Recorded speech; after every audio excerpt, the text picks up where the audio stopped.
Selamat datang di SMP Seladu 1 Yogyakarta.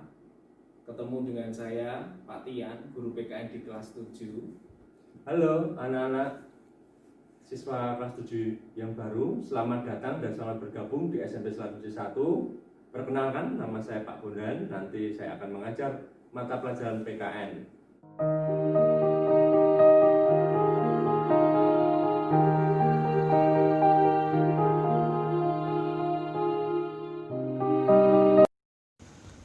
Perumusan Pancasila sebagai dasar negara. Perlu kita ketahui bahwa Pancasila tidak hanya sebagai dasar negara tetapi juga sebagai ideologi bangsa Indonesia, di mana perumusan tersebut melalui banyak sekali situasi dan kondisi yang tidak sangat mudah sekali, di mana kita harus mencocokkan semua banyak pandangan, dan disitulah letak di mana persatuan Indonesia itu menjadi sangat-sangat kelihatan.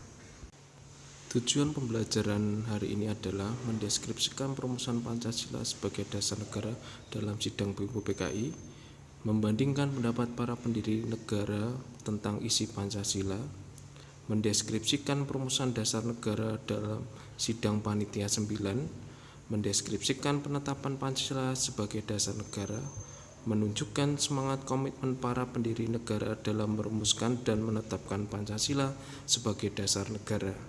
Tujuan psikomotorik dari pembelajaran ini adalah menyusun laporan telaah perumusan Pancasila sebagai dasar negara, menyajikan hasil telaah penetapan Pancasila sebagai dasar negara, mensimulasikan laporan hasil telaah semangat komitmen para pendiri negara dalam merumuskan dan menetapkan Pancasila sebagai dasar negara, menyajikan praktek kewarganegaraan untuk mempertahankan Pancasila sebagai dasar negara. Oke anak-anak, yang kalian lihat ini adalah salah satu situasi pada saat sidang BPUPKI, di mana pada saat itu Soekarno sedang memaparkan gagasannya tentang Pancasila dan didengarkan oleh seluruh anggota PPKI. Dan saat itu juga pada tanggal 1 Juni 1945 dijadikan sebagai hari lahirnya Pancasila sebagai dasar maupun ideologi bangsa Indonesia yang tidak dapat bisa diubah maupun diganti.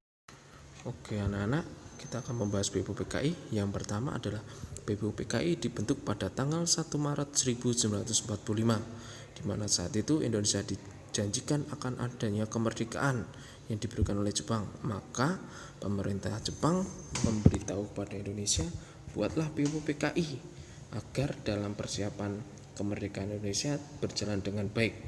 Dan pada saat itu BPUPKI beranggotakan 62 orang yang terdiri dari orang Indonesia dan orang Jepang.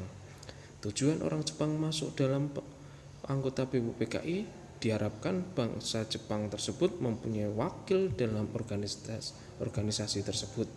Maka selain menjadi wakil organisasi tersebut, orang-orang Jepang yang menjadi anggota akan melaporkan seluruh hasil sidang BPUPKI kepada pemerintah Jepang. Bisa dikatakan pemerintah Jepang saat itu berusaha untuk memata-matai hasil sidang BPUPKI.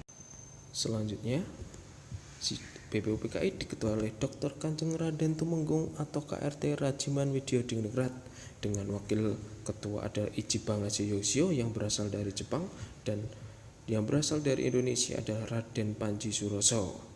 Dan poin keempat, BPUPKI melakukan sidang 2 kali. Yang pertama dilakukan pada tanggal 29 Mei sampai 1 Juni 1945.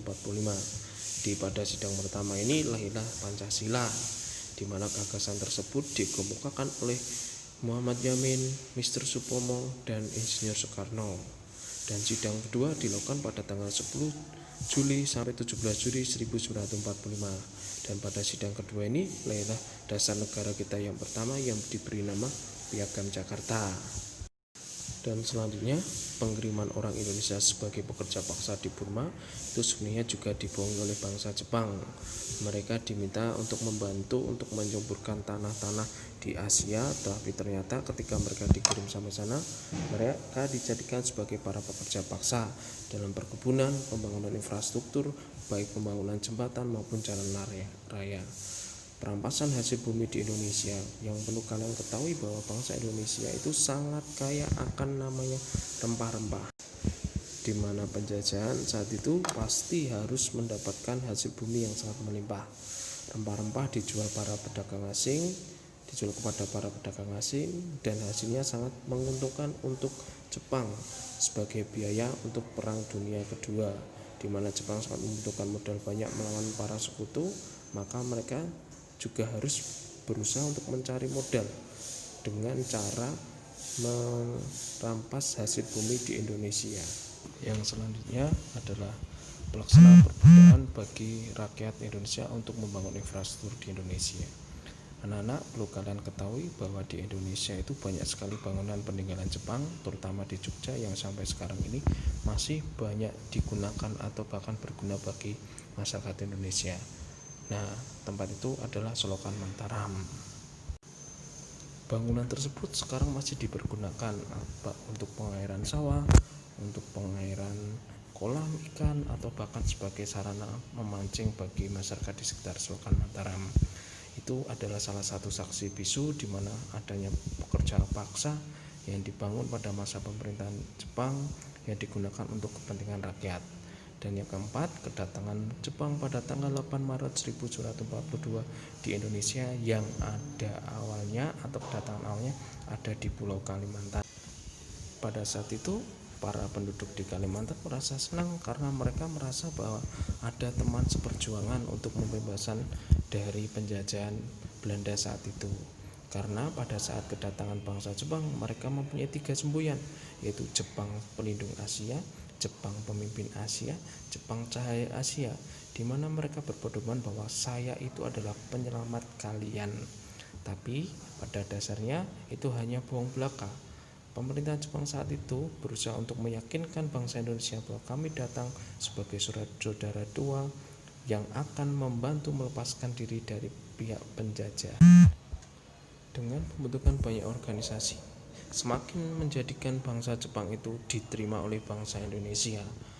Perlu kalian ketahui, banyak beredar video di YouTube ada sambutan para tentara-tentara Jepang yang datang ke Indonesia, dan itu adalah salah satu bukti bahwa propaganda Jepang pada saat itu mudah diterima dan bisa dimengerti oleh bangsa Indonesia.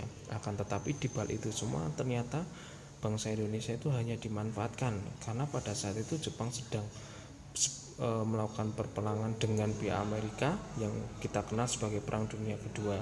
Maka dengan menjajah Indonesia atau berusaha untuk meyakinkan Indonesia, Jepang mempunyai kekuatan lebih dalam bidang militer maupun ketahanan pangan yang dibantu oleh bangsa Indonesia.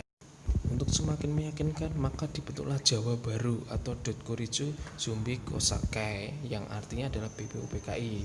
Maka dengan pembentukan BPUPKI, masyarakat Indonesia merasa bahagia sekali karena benar-benar akan merdeka. Nah, bersamaan dengan ulang tahun Kaisar Hirohito pada tanggal 29 April secara resmi, anggota BPUPKI dilantik.